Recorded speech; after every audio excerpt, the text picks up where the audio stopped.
スープが熱いうちに食べてください。စွပ်ပြုတ်ပူနေတုန်းလေးတောက်ပါ。スープが熱いうちに食べてください。စွပ်ပြုတ်ပူနေတုန်းလေးတောက်ပါ。ちゃんと勉強していないから試験に合格するわけがない。တေချာစာမလုပ်ထားတာမို့လို့စာမေးပွဲအောင်ဖို့လုံးဝမဖြစ်နိုင်ဘူး。ちゃんと勉強していないから試験に合格するわけがない。တေချာစာမလုပ်ထားတာမို့လို့စာမေးပွဲအောင်ဖို့လုံးဝမဖြစ်နိုင်ဘူး。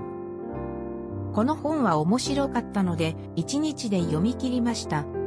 ဒီစာအုပ်ကစိတ်ဝင်စားဖို့ကောင်းလွန်းလို့တစ်ရက်တည်းနဲ့အပြတ်ဖတ်လိုက်တယ်。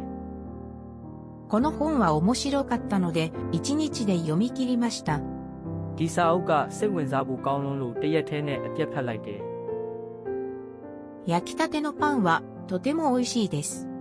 အခုတင်ဖုတ်ပြီးကစပေါင်မုံကတော်တော်အရသာရှိတယ်。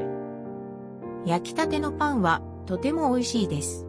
အခုတင်ဖုတ်ပြီးကစပေါင်မုံကတော်တော်အရသာရှိတယ်。先生のおかげで N3 試験に合格しました。ဆရာကြောင့်မို့လို့အန်ဒရီစာမေးပွဲအောင်သွားခဲ့တယ်。